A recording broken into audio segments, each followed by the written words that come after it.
우리가 지금 마가복음 10장을 읽었는데요.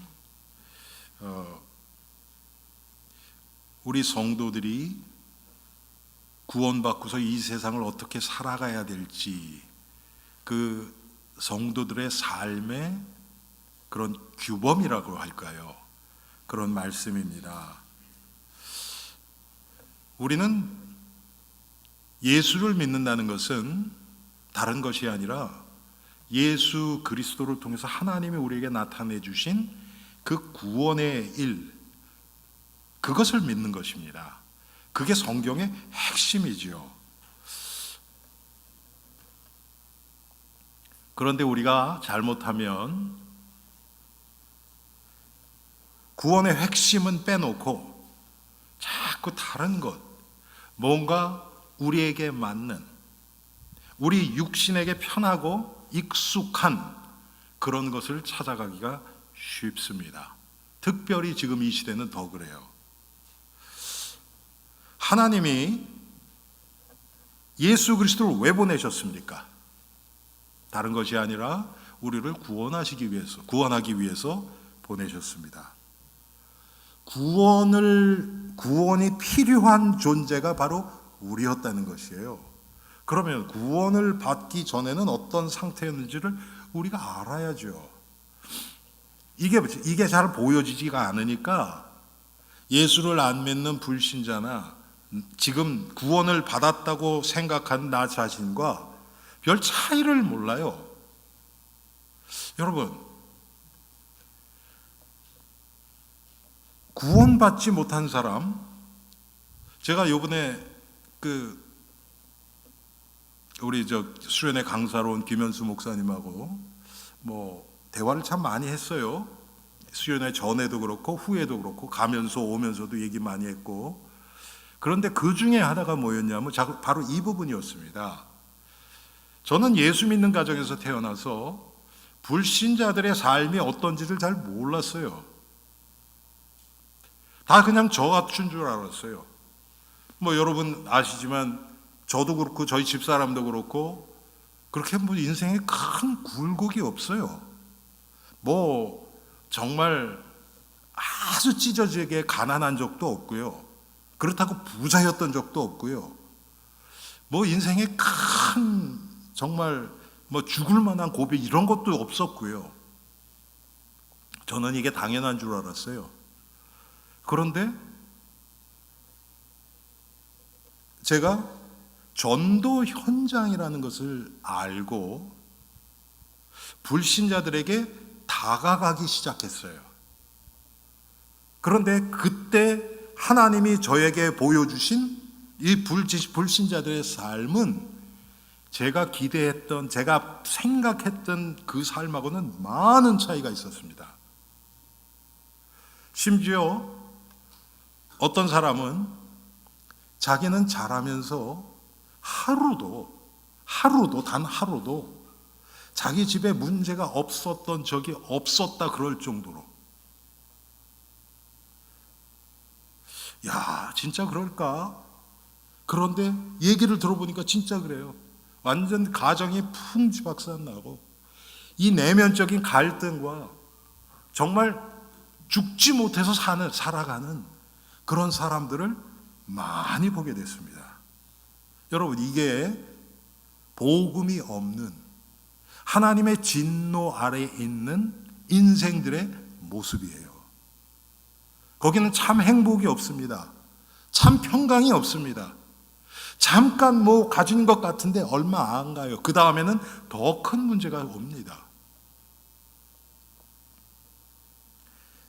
이런 상태에서 하나님이 우리를 구원하시기 위해서 예수 그리스도를 보내신 것입니다.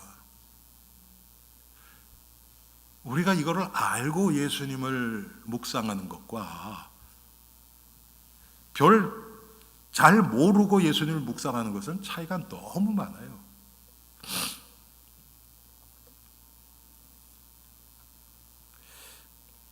하나님이 이런 우리들을 죄와 사망의 법에서 건져내서 생명의 성령의 법, 아래에 있는 하나님의 나라로 옮겨주신 것입니다. 이게 구원이에요. 그것은 죽은 후에 천국 가는 것은 물론이고, 지금 우리가 살아 숨쉬는 매 순간이 하나님 나라 안, 평안의 나라, 평강과 의와 희락의 나라, 그리스도와 함께 동행하는 이곳, 여기서 승리하고 더 나아가서는 생육하고 번성하여 땅에 충만하고 세상을 다스리고 정복하는 삶으로 우리를 부르신 것입니다. 여러분, 하나님이 원래 사람을 하나님의 형상대로 창조하실 때 그렇게 말씀하셨거든요. 생육하고 번성하여 땅에 충만하라, 땅을 정복하고 다스리라. 창세기 1장 28절에. 그런데 사람이 이 세상을 정복하고 다스릴 수 있는 유일한 방법이 하나님의 형상을 가졌기 때문에 이 하나님의 권세로 이 세상을 정복하고 다스리는 것입니다. 그런데 우리가 구원받았다는 것은 하나님의 백성이 된 거예요. 이제는 하나님의 여기신 성령이 우리 안에서 이제는 하나님의 일, 구원의 일, 이것을 하시겠다는 것입니다. 여러분, 그게 복음을 위한 삶이에요. 오늘 우리 제목처럼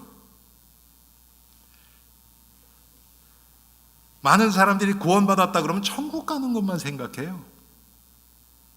그래서 이 세상에서의 삶이요, 그러면 이제 둘로 딱 갈려요.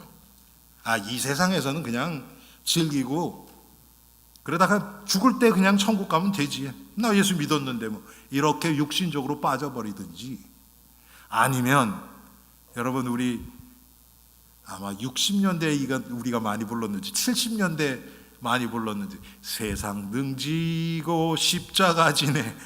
그렇죠? 세상 등지고, 세상은 악한 거야, 그래서 세상에는 안 들어가려고 해요. 그래가지고 나온 게 뭡니까? 수도원들. 우리 개신교에서는 수도원은 아니죠. 그렇지만 문제만 있으면 기도원 가는 사람들이 있었지, 그때는. 그게 아니거든요. 이 세상에 살아가면서 우리가 비록 실패하지만 그 가운데서 하나님이 하시는 구원의 일, 그리스도의 일, 이것을 발견하고 그 은혜를 전하는 그런 삶이 바로 복된 복음의 성도의 삶인 것입니다. 자, 그런데 오늘 본문 말씀을 보니까요, 이것이 우리가 할 수 있는 게 아니에요. 아까도 말씀드렸죠.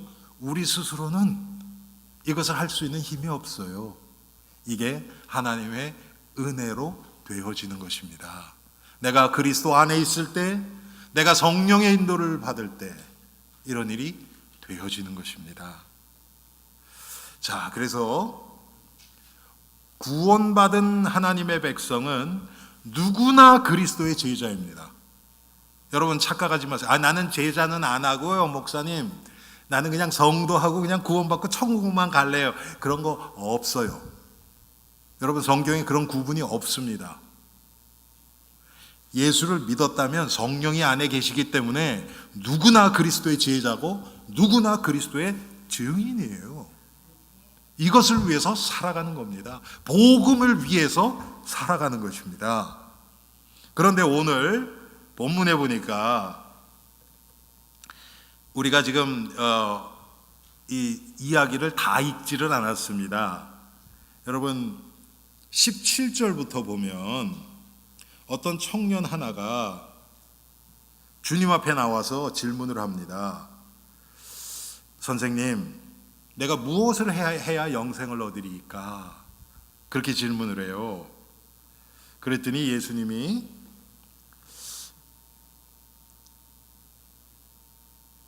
네가 계명을 알지 않냐? 그러면서 10계명, 그것도 10계명으로 둘로 나눌 수 있죠. 1계명부터 4계명까지는 하나님과 인간과의 관계, 그리고 5계명부터 10계명은 사람과의 관계. 그런데 이 두 번째, 사람과의 관계의 계명들을 예수님이 말씀하시는 겁니다. 살인하지 말라, 간음하지 말라, 도둑질하지 말라, 거짓 증언하지 말라, 속여 빼앗지 말라, 내 부모를 공경하라 하였느니라. 순서대로는 아니에요. 그렇지만 그것을 예수님이 말씀하십니다. 여러분, 왜 그러셨을까요? 이게 더 중요해서 그랬을까요? 그건 아니지요. 그건 아니에요. 하나님과의 관계가 더 중요하죠. 그런데 하나님과의 관계가 제대로 되어지면 5계명부터 10계명까지 사람 사이의 계명도 되어진다는 것을 지금 우리에게 나타내고 있습니다.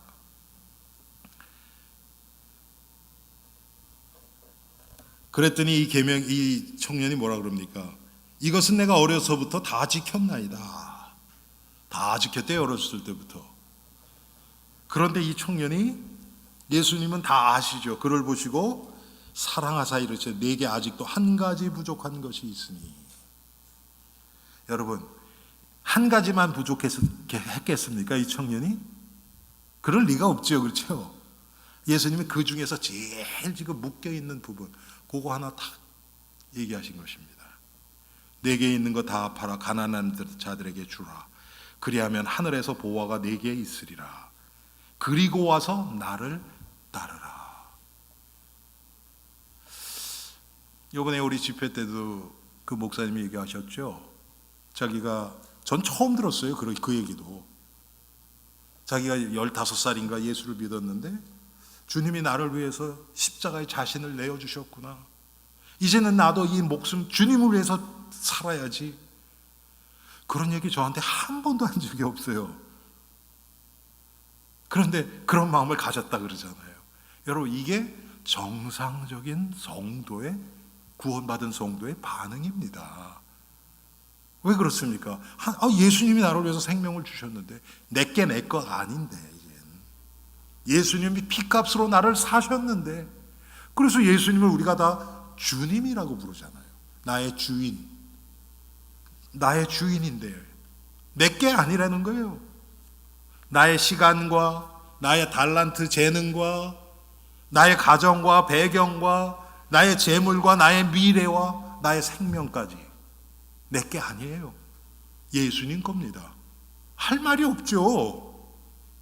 그게 예수 믿는다는 의미입니다, 여러분. 그런데 그렇게 가르치지도 않고 성도들도 그렇게 생각도 안 하고. 왜? 그거 생각하면 골치 아파지거든요. 나 이것도 하고 싶은데 저것도 하고 싶은데. 여러분, 그렇지 않습니까? 그러니까 안 하려고 해요. 내가 적당하게 선을 딱 그어요. 그래도 이 정도는 내가. 성경에 그런 거 있나 보세요, 여러분. 없어요. 그래서 예수님이 지금 이 부자 청년에게 그것을 얘기하신 것입니다. 여러분, 그러면서 예수님 뭐라 그러세요? 부자가 천국 들어가는 것이 낙타가 바늘기로 들어가는 것보다 힘들다. 자, 예수님 왜 이렇게 말씀을 하셨을까요? 인간이 제일 많이 걸리는 게 돈입니다. 재물이에요. 제일 많이 마음을 뺏기고 붙잡히는 게 이거죠. 이 재물 앞에서는 형제고 부모고 자식하고도 재판하고 난리가 나잖아요. 그만큼 우리의 마음을 뺏어간단 말이에요. 자, 그런데 성경은요, 재물 자체를 죄악시한 적은 없어요. 재물 자체는 하나님이 주신 것입니다. 그렇죠, 여러분? 하나님이 주신 거예요. 그리고 하나님이 주시는 재물을 내가 맡은 겁니다. 하나님 주시지 않았는데 내가 다른 사람들 걸 착취해서 손에 붙들고 있을 수는 있어요. 그런데 중요한 것은 뭐냐면, 이렇게 예수님이 심각하게 경고하신 걸 보면 하나님이 주시지 않은 재물은 나에게 독이 되고요, 나에게 위험해요. 여러분, 이 폭발물 같은 것들, 무슨 다이너마이트라든지 아주 그렇게 크게 사람들에게 해를 줄 수 있는 그런 물건들은요, 아무나 만지면 안 돼요. 그렇죠, 여러분? 아무나 만지면 안 돼. 특별히 뭐라 그럽니까? 그 라이센스가 있고 거기에 전문가들이 만져야 돼요. 아니, 심지어는 여러분 한국에 보고집 가보셨어요? 보고 아시죠, 여러분? 왜 이렇게 오늘 반응이 없어요? 보고 아시잖아요, 그렇죠? 이 보고를 다룰 수 있는 사람이 정해져 있어요. 왜 그렇습니까? 그 안에 독이 있어요. 그거 잘못 먹으면 죽어요. 그렇죠, 여러분? 아니, 보고 그것도 조금 위험하기 때문에 그거를 다룰 수 있는 특별한 사람들이 있는 것처럼 이 재물이라는 게 그렇지 않습니까? 어린 아이들에게 정말 그 값진 거를 그냥 맡기면 큰일 나요. 제가 오래전에 우리 교회에서도 제가 말씀드린 적이 있는데요. 뭐 여러분 아시는 것처럼 저는 뉴욕에서부터 왔잖아요. 우리 아이가 어렸을 때 뭐 몇 달에 한 번씩 뉴욕을 왔다 갔다 했단 말이에요. 그런데 저희 아들놈이 시계를 갖고 싶다는 거야, 손목 시계. 그래서 그래, 그러면 시계 하나 사줄게. 그래서 이렇게 여러분 디지털로 된 거 있잖아요. 이렇게 숫자로 나오는 거, 그걸 사주려고 그랬더니 그건 싫대요. 그래서 그럼 너 뭐 원하냐 그랬더니 제가 그때 이렇게 뭡니까, 이렇게 세이코 시계라 그래가지고 뭐라 그럽니까, 이 메랄로 이렇게 줄이 돼 있는 거 있잖아요. 이렇게 실버 메랄로 그런 게 있었거든요. 그래서 그랬더니 아빠 거 같은 걸 사겠다는 거예요. 그래서 뭐 그땐 비싸기도 하고 그거는. 그래서 그래, 그러면 우리 아빠가 꼭 사줄게. 그러고서 한 번은 우리 가족들하고 같이 저희 부모님 댁에 갔다가 오면서 그 차이나타운을 지나가요. 거기서 모든 종류 시계가 다 있어요. 예, 영어로 you name it 다 있어요. 뭐 R자로 시작하는 거, O자로 여러분 아시죠? 다 있어요. 근데 모든 게 값이 균일해요. 10불이었어요. 그래서 거기는 파킹하기가 힘드니까 저희 집사람하고 큰 애를 내려줬어요. 거기서 하고 저는 이제 이렇게 도는 거예요, 블락을. 그래서 사왔는데 봤더니 R 회사 거. 여러분 아시죠, 뭔지? 근데 똑같이 생겼어요. 그거를 똑 사왔네. 갔다 와서 제가 고민했어요. 그래가지고 제가 그때 제 거를 줬나? 왜 그러냐면 여러분 생각해 보세요. 그거 모르는 사람이 그때 제가 알기에 한 1, 2학년 정도 됐는데 그거를 하고 있으면 그거 가짜인지 모르는 사람은 어떡하겠어요, 여러분? 잘못하면 아이를 해할 수 있잖아요, 여러분. 그렇지 않습니까? 똑같아요. 우리가 감당할 수 없는 것을 가지고 있으면 그것이 우리를 더 해하게 만든단 말이에요. 특별히 우리가 예수님을 섬기고 주님을 따라가고 은혜 생활을 하는 데는 아주 큰 장애가 돼요. 여러분 주위에서 보면 그런 사람들이 있죠. 야, 차라리 저 사람은 저게 없었으면 훨씬 좋았을 텐데. 그거 뭐가 하나 생겨가지고 그게 무슨 성공이 될 수도 있고, 뭐 자식이 공부를 잘한 그게 될 수도 있고, 무슨 이상한 재능 하나 있는 거 가지고 맨날 그것 때문에 다른 사람 관계도 떨어지고 예수를 믿는 것도 방해가 되고. 여러분 왜 그렇겠습니까?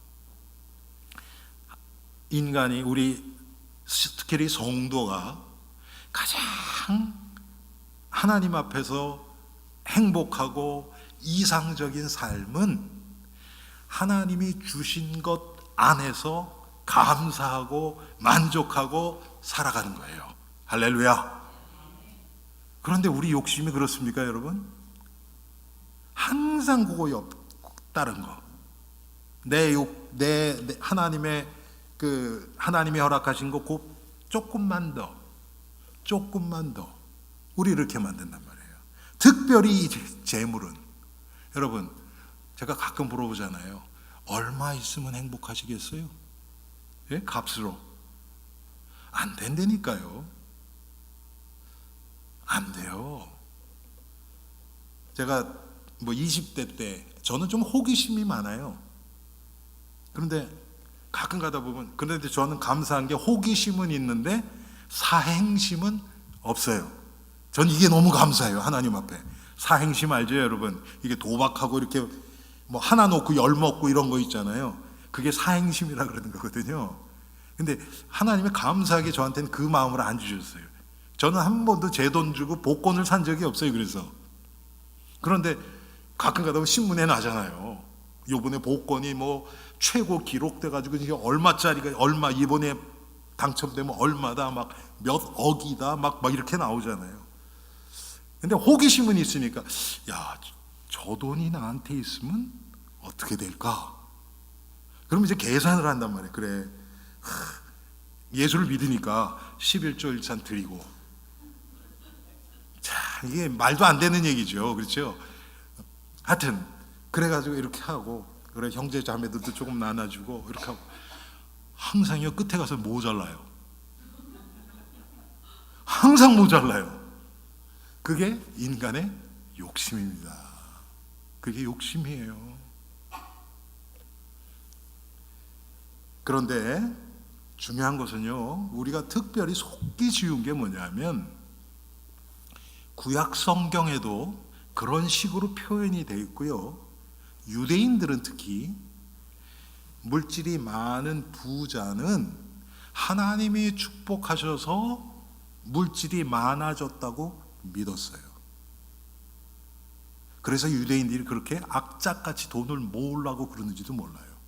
그리고 그것이, 부자가 됐다는 것이 하나님 앞에서 선한 삶을 살았다고 스스로 믿는 거예요, 유대인들이.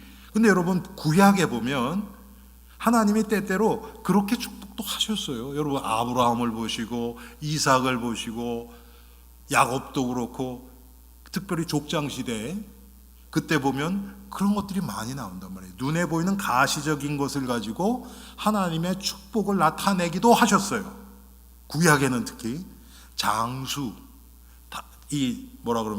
자녀들이 많은 것, 이런 것을 통해서 하나님의 복을 나타내시기도 하셨어요. 그런데 그게 지금도 그러느냐? 그렇지는 않아요. 지금은 우리에게 하나님 말씀을 주셨어요. 완전한 하나님의 말씀이 있습니다. 그래서 하나님의 궁극적인 축복은요, 성도를 향한 축복은 다른 게 아니고 우리에게 예수 그리스도를 드러내 주시는 것입니다. 이게 하나님의 축복이에요. 이것을 위해서 때때로 하나님이 우리에게 물질적으로 복을 주시기도 하시고, 우리가 가지고 있는 물질이 예수 그리스도를 알아가는데 방해가 된다 그러면 하나님 뺏어도 가세요. 물질이 많다 적다는 하나님 말씀 중요하지 않기 때문에. 건강한 것도 마찬가지입니다. 우리의 배경이 좋은 것, 안 좋은 것도 똑같아요. 하나님은 모든 것을 우리에게 가장 필요한 것, 최선의 것으로 주십니다. 제가 이번에 우리 교인 수련회 하면서 준비부터 시작해서 강사 정하는 것부터 시작해서 그 장소 정하는 거, 제가 다 준비해 이렇게 했잖아요. 하면서 딱 끝에 남는 결론이 뭐냐면, 야, 하나님 완전하시다. 지금 우리 교회 현실과 모든 것에 가장 최고의 것을 주셨구나. 바로 그거예요.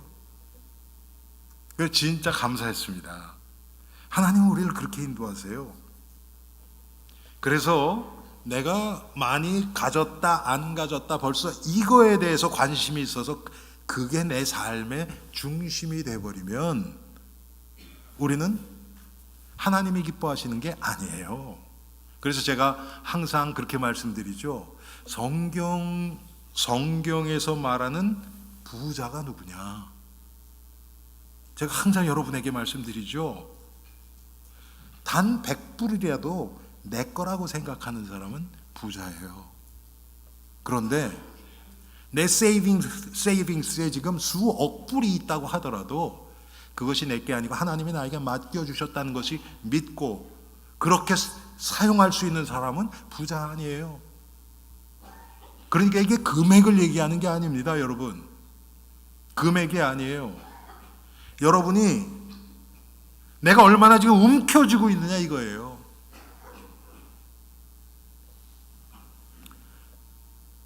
자, 우리 다 알죠? 우리가 이 물욕에 딱 사로잡히면요, 하나님 말씀 우스워집니다. 별로 중요하게 생각이 안 들어요. 그리고 나보다 더 많이 가지고 있는 사람은 부러워져요. 당연히 그렇게 돼요. 그런데 여러분이 은혜 충만하잖아요? 그러면 아무리 가져도, 아무리 많은 재물을 가지고 있는 사람은 부러워지는 게 아니라 불쌍해져요. 그 사람이 가지고 있는 게 이 사람을 얼마나 허무하게 하고 외롭게 만들고, 이 사람이 이것 때문에 얼마나 주위에 정말 이 사람을 위하는 사람들이 없을까? 여러분, 누가복음 15장에 나오는 탕자의 비유가 그거 아닙니까? 둘째 아들이 아버지 재산을 가지고 나가죠. 재물 막 사용할 때는 주위에 친구들이 많았겠죠, 여러분, 당연히. 그런데 다 떨어지니까 어떻게 됩니까? 아무도 도움 안 줘요. 왜? 재물 때문에 왔는데, 사람들이 몰려온 게 재물 때문에 왔는데. 여러분, 똑같습니다. 여러분들, 정말 여러분들을 진정으로 위하는 사람들, 여러분들이 성공하던 실패하던, 여러분들이 막 베풀던, 아니면 여러분이 지금 도움을 받아야 될 형편이 있건, 그것과 상관없이 여러분을 진정으로 위해 줄 수 있는 사람이 누구겠습니까? 가족들 빼고 일단. 돈으로 묶여있는 그런 사람들은 여러분들을 계속 가까이 두면 자기에게 손해온다고 생각하면 다 떠나버려요, 그런 사람들은. 저는 우리 엘림 교회가 금연에서 정말 서로 돕는 그런 분위기가 되기를 원합니다. 그런데 이게 이 세상적인 어떤 계약 중심의 관계가 아니고 그리스도의 사랑 때문에 서로 나누는 관계. 그래서 제가 가끔 말씀드리죠, 여러분. 여러분들이 진짜 재물이 필요할 때 누가 와서 돈을 빌려달라 그러면 빌려주지 마시고 여러분이 주실 수 있는 만큼을 그냥 드리세요. 저는 그게 더 성경적이라고 생각합니다. 왜 인간은 자꾸 빌려주고 그러면 그거에 대한 또 대가를 바래요. 내가 이만큼 당신 어려웠을 때 해줬는데 이거 기대하게 되거든요. 그냥 하나님 앞에서 드린다 생각하고 그렇게 나누는 게 훨씬 더 전 성경적이라고 확신합니다. 자, 그런데 이 하나님의 나라는 부자들은 그렇게 들어가기 힘들어요. 그래서 그걸 아무리 내가 많이 가지고 있어도 그것이 하나님의 것이라고 인정되는 사람들, 그걸 다른 말로 얘기하면 하나님이 통치하시는 천국은 오직 회개한 자들, 자기가 죄인인 것을 깨닫고 하나님의 이 구원의 은혜, 보혈의 은혜를 입은 자들이 믿음으로 들어갈 수 있는 곳이 천국입니다. 여러분, 그러면 죽은 후의 천국도 그렇고 지금 날마다 내 안에, 내 삶 가운데 천국이 이루어지는 것도 똑같아요. 내가 원하는 거 움켜쥐고 못 들어갑니다. 내가 십자가에 부인되고 예수 그리스도가 내 마음의 중심에서 나를 다스려 주실 때, 예수님이 나의 주와 그리스도가 되실 때, 그때 우리 마음에 천국이 임하는 것입니다. 그러면 여러분, 많이 가진 사람들은요, 이거 없어지면 안 되는데 이것 때문에 또 걱정해요. 그런데 하나님께 맡겨버린 사람들은 어떻습니까? 걱정할 이유가 없죠. 왜? 하나님이 붙들고 계시는데. 예수님이 그러셨잖아요. 너희 재물 이 땅에 쌓아두지 마라. 여기는 도둑들이 있고, 뭐라 그럽니까? 이 목록, 뭐라 그랬죠? 좀이 쓴다는 거예요. 나도 모르게 여러분, 물질 새 나간 적 많죠? 그렇죠? 그래요, 이 세상이. 특별히 우리가 욕심에 딱 잡혀보세요.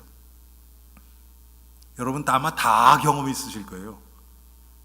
어느 날 쇼핑 갔다 왔는데 나중에 봤더니 진짜 필요한 건 안 사고 엉뚱한 것만 다 사다 놨어. 내가 뭔가 이렇게 잡혔을 때요. 그렇습니다, 여러분. 하나님이 내 마음을 붙들어 주셔야 새 나가지가 않아요. 할렐루야. 그렇지 않으면요, 얼마가 문제가 아니에요. 내 수입이 얼마냐, 그게 중요하지 않아요. 하나님이 붙들어 주셔야 새 나가지가 않습니다. 일주일에 10만 불 벌면 잘 버는 거겠죠? 그럼 한 달에 한 40만 불, 1년에 한 500만 불 되네요? 여기 그렇게 보시는 분 계세요? 부러워라. 그런데 1년에 한 500만 불 버는데 새 나가는 돈이 1000만 불이다. 여러분, 그거 택하시겠어요? 그렇지 않잖아요. 그런데 여러분, 물질만 새 나갑니까? 그러면서 내 마음은 어떻겠어요? 여러분, 물질 때문에 쪼들려 본 적 있죠? 쫓겨 본 적 있죠? 그때 우리 마음은 어떡할 거예요? 그건 여러분, 금액으로 그게 나옵니까? 물질 때문에 옹졸해지고 비겁해지고, 그건 숫자로 안 나와요, 여러분. 하나님의 은혜가, 말씀이 들어오지 않고 이걸 어떻게 값으로 우리가 측정을 합니까? 그런데 내 마음에 평강이 임하고 하나님의 나라가 임해지면 당장 지금 마이너스예요. 어떻게 될지 몰라요. 지금 며칠 후에 지금 페이먼트 내야 되는데 낼 돈이 없어요. 근데도 편해요. 여러분, 그것은 우리가 플러스로 생각을 안 해요, 성도들이. 저는 그런 적 많았습니다. 그런데 여러분, 마음의 평강이 오면요, 걱정이 안 돼요. 당장 며칠 후에 뭐를 페이먼트를 얼마를 내야 되는데 갑자기 진짜로 써야 될 일이 있어요. 그럼 쓰는 거예요. 하나님이 다 아세요. 여러분, 그때 기적이 일어나요. 내가 다 계산해서 딱 해놓고 요것대로 움직이려고 그러면요, 분명히 하나님이 우리를 사랑하시면요, 그것대로 안 되게 하세요. 왜? 우리가 하나님을 믿으면서 사는 삶이 아니고 내 계획대로, 내 계산 안에서 살아가거든요. 하나님이 그거 기뻐하실까요? 저는 여러분, 계획 없이 살라고 얘기하는 거 아닙니다, 절대로. 무엇을 믿고 사느냐, 지금 제가 이것을 말씀드리는 겁니다. 하나님의 통치 아래에 있느냐, 정말 하나님이 기뻐하시는 복음을 위한 삶을 살고 있느냐.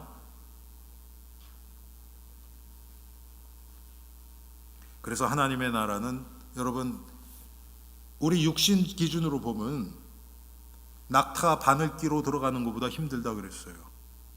그런데 하나님이 하신 일이 다 그래요. 여러분, 이 얘기는요, 이걸 뒤집어 얘기하면 내가 구원받은 것이 낙타가 바늘기로 들어갈 수 있는 그 확률보다 더 적은 거예요. 근데 하나님이 은혜로 나를 구원하신 겁니다. 할렐루야. 그러면 똑같이 내가 믿음 안에서 1년에 500만 불이 아니라 5천만 불, 5억 불을 벌어도 내가 부자라고 생각 안 들고 하나님의 것이라고 인정하면서 액수는 많지만 하나님의 나라, 천국의 삶을 살아갈 수 있는 그런 믿음의 삶을, 복음을 위한 삶을 살 수 있다는 것입니다. 이게 하나님의 은혜예요, 여러분. 그렇지 않으면 여러분, 우리 인컴 많아지면 내 마음이 푹푹 불어오르죠. 야, 이거 어디다 쓸까? 이제 생각이 거기에 딱 잡히잖아요, 여러분. 그게 우리 이 죄성을 가지고 있는 인간입니다. 그런데 하나님의 은혜로 보면 그렇지 않아요.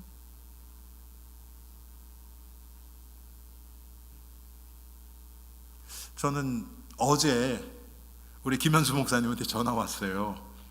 그 친구가 이제 여기서 끝나고 수련회 끝나고 월요일 날 제가 이제 공항으로 모셔다 드려서 거기서 렌터카를 해서 그 자기하고 20년 이상을 신앙생활 하던 그 교회의 중직자였는데 지금 필라델피아 펜실베니아에 산대요. 저 해리스버그 그 근방에.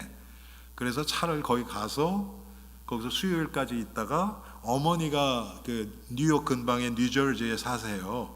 그래서 이제 거기 올라갔다가 금요일 날 LA로 다시 돌아가셨어요. 그리고 이제 어제 저한테 전화가 온 거예요.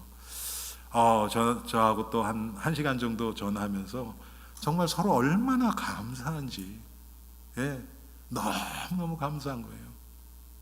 저는 그 친구를 제가 좋아하고 존경하는 이유가 딱 그거예요. 예수 그리스도 앞에서 계산이 별로 없어요. 여러분 느끼셨죠, 이번에? 그렇죠?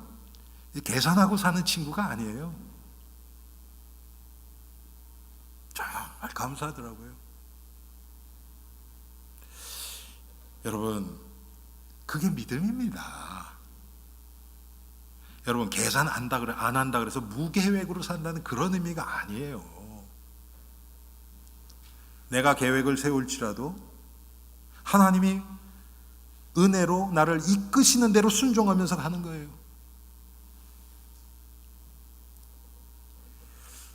성경에 보면 우리가 이렇게 정말 복음을 위한 삶을 살아갈 때 그 예수 그리스도 중심, 복음 중심, 생명 중심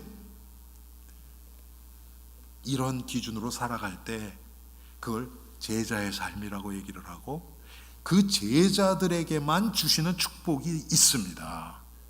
그렇게 되기 전까지는 이게 안 보여요.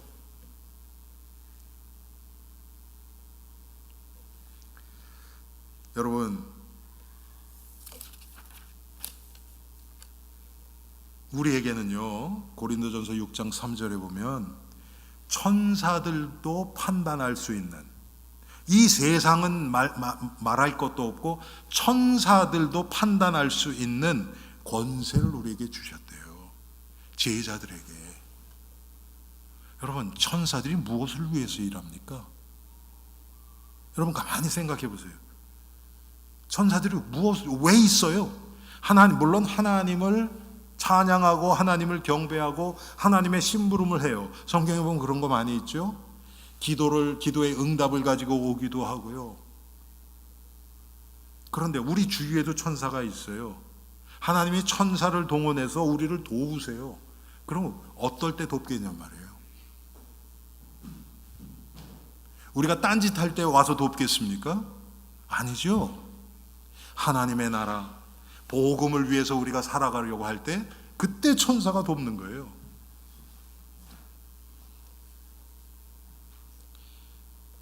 요한복음 20장에 보면요, 23절에 복음 안에서 이 예수 그리스도의 제자들이 불신자들을 심판할 권세도 있어요.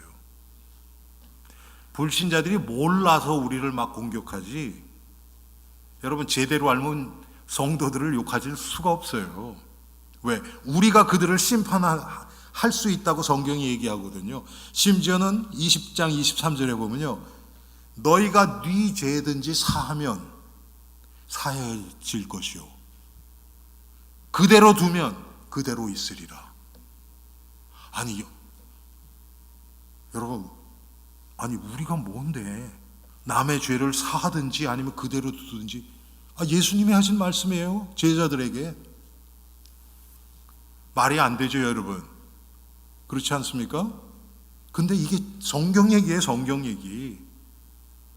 그런데 이런 거는 우리가 살아가면서 생각 못하고 살아가죠. 불신자들을 보면서 정말 이런 거 보면 불쌍히 여겨야 돼요. 또 마태복음 19장 28절에 보면 제자들이 가진 권세는 이스라엘뿐만 아니라 온 인류를 심판하는 권세입니다. 온 인류를. 그리고 제자들이 받은 상급은 오늘 본문에 나오는 것처럼 100배의 축복받는데요. 마태복음, 여러분 오늘 본문이 마태복음 19장에 나오거든요. 거기에 보면 100배의 축복을 받되 이렇게 나와요. 100배의 축복.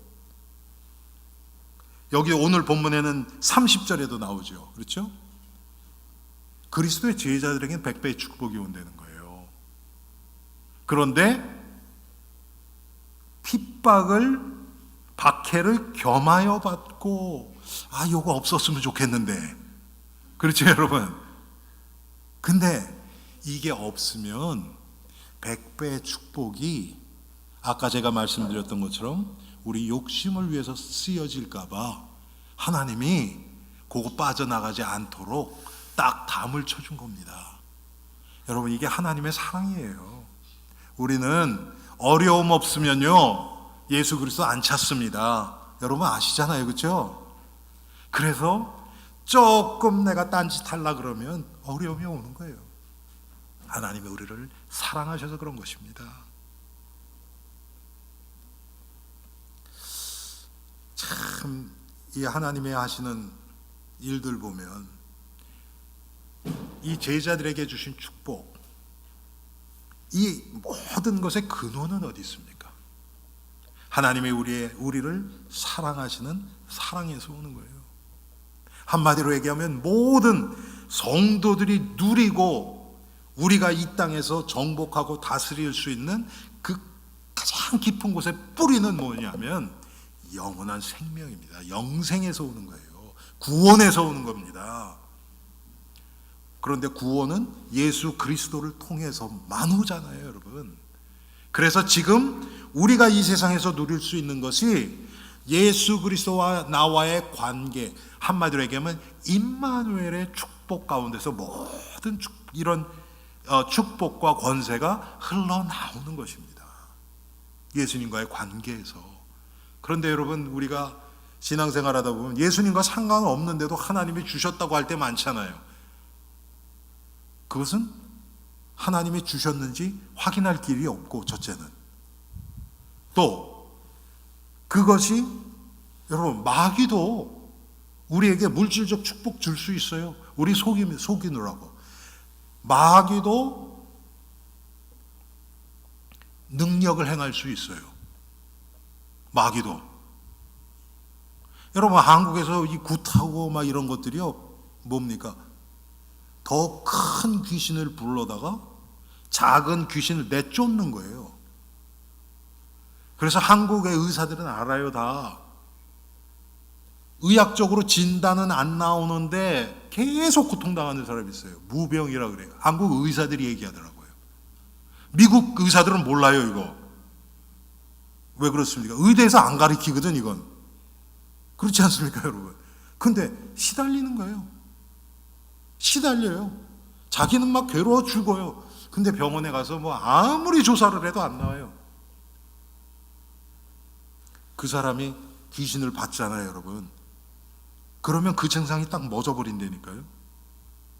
그게 나은 겁니까? 아니에요. 더 큰 귀신 불러들이는 거예요. 그런데 나은 거는 사실이에요. 그거는. 그런데 더 큰 게 와요. 근데 요거는 얘기 안 해줘요.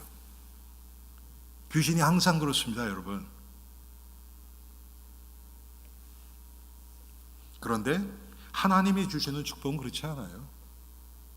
첫째는 하나님의 영광을 위해서, 복음을 위해서 우리에게 하나님이 축복을 하시고요. 나만 기쁘고 평안한 것이 아니라 내 주위에 있는 모든 사람들을 살려요.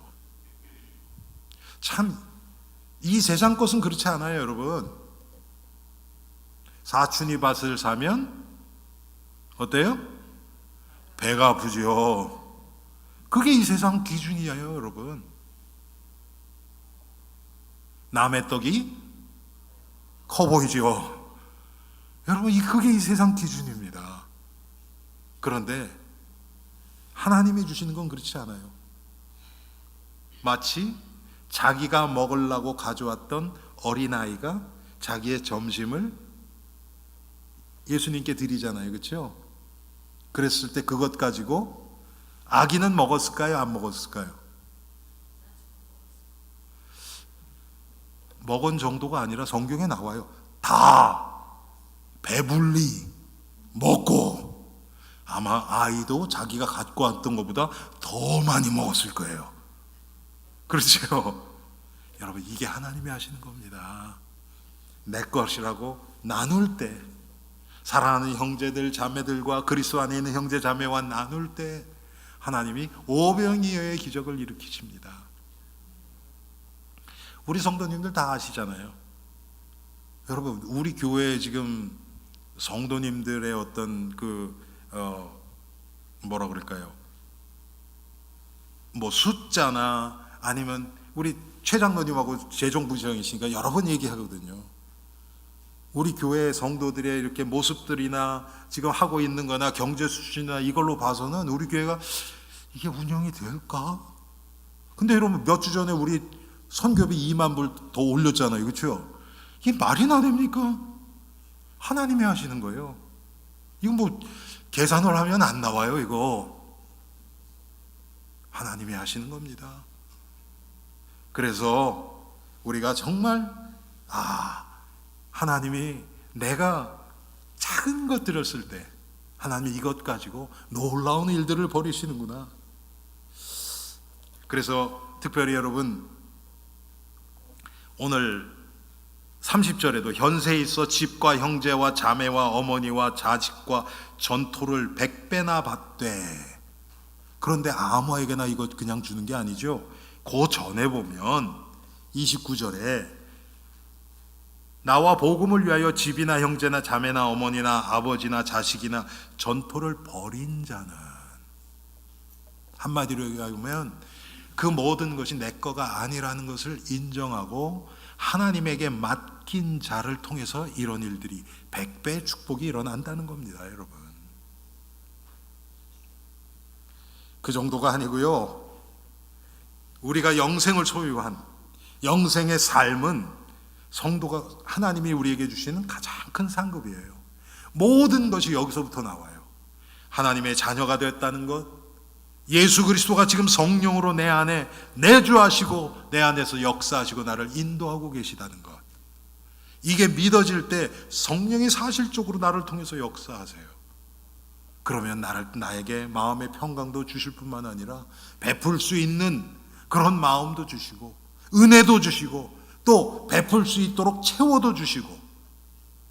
그런데 내 것이라고 딱 움켜쥐고 있으면요, 아까 말씀드렸던 것처럼 나도 모르게 새해 나가든지 아니면 이 안에서 썩어요. 그래서 나를 행복하게 못 만들어요. 그런데 계속해서 흘러나가게, 그런데 또 채워지는 거예요. 여러분, 제가 우리 집사람에게도 가끔 얘기하고, 그런데 제가 지금까지 여기 계시면 대부분 우리 성도님이 저보다 연배가 더 많으시니까 그렇지만, 여러분, 이 세상 기준으로도 봐도요, 불신자들이 그렇게 얘기하잖아요. 베푸는 자들 집에 쌀독에 쌀이 떨어질 날이 없대요. 여러분, 그런 얘기 들어보셨죠? 그게 성경 얘기 아닙니다. 그렇죠? 이 세상 사람들이 하는 얘기예요. 하나님의 일반 은총 가운데서 그래요. 근데 그 자들이 남을 대접하고 하는 게 복음을 위해서 하는 건 아니었잖아요. 그렇죠? 그런데 하물며 그리스도의 제자들이 그리스도의 영광, 복음의 유익을 위해서 우리가 정말 내 것을 나눠준다. 어떻게 되겠습니까? 하나님이 너무 기뻐하시죠. 영생은요, 우리에게 주는 가장 큰 상급뿐만 아니고 우리 구원의 여정의 마지막이 영생입니다. 로마서 6장 22절에 보면 그러나 이제는 너희가 죄로부터 해방되고 하나님께 종이 되어 거룩함에 이르는 열매를 맺었으니 그 마지막은 영생이라. 이제는 영원한 생명이 성취가 되는 날이 와요. 그렇죠. 우리가 천국에 들어가기 전에 우리의 구원이 완성이 돼요. 우리가 예수 그리스도처럼 변화됩니다. 그렇게 하고 천국에 들어갑니다. 그래서 사도 바울은 이 영생의 상급을 표대로 해서 계속 나아간다는 거예요.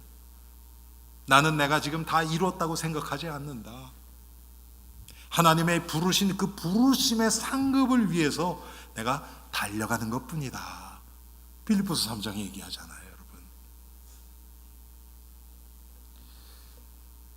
마지막으로 믿음 안에서 자신의 삶을 헌신한 성도들에게만 주어지는 하나님의 상급이 또 있어요.